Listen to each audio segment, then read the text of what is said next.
Falando agora de Ásia, a presença japonesa em São Paulo também é muito forte.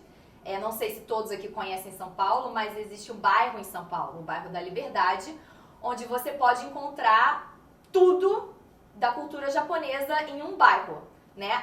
Os próprios japoneses, quando vão à Liberdade, dizem que estão no Japão. Então foi uma presença muito forte, né, de japoneses no Brasil.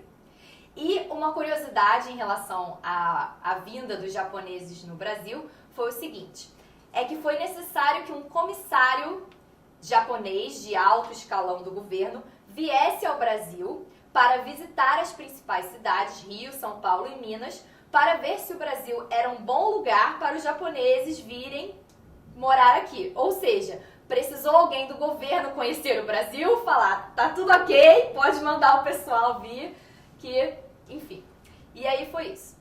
Só que no final do século passado, né, década de 90 mais ou menos, muitos descendentes de japoneses passaram a voltar para o Japão. Ou seja, brasileiros, filhos de japoneses que voltaram para morar no Japão.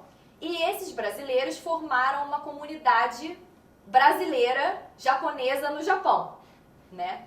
Enfim, eles aqui queriam ser japoneses, foram para lá, viraram brasileiros, né? Brasileiros japoneses. E isso acontece muito, também aconteceu na época que muitos ex-escravos que estavam libertos, né, aqui no Brasil, na época da colonização, decidiram voltar para a África, porque não se sentiam parte do Brasil. E quando chegaram na África, eles formaram comunidades brasileiras na África. Então, se você vai a uma parte específica da África hoje, muita gente fala português e fala que é brasileiro. Mas aqui no Brasil não se sentiam nada brasileiros. É muito diferente isso, né? Como que muda o ponto de referência.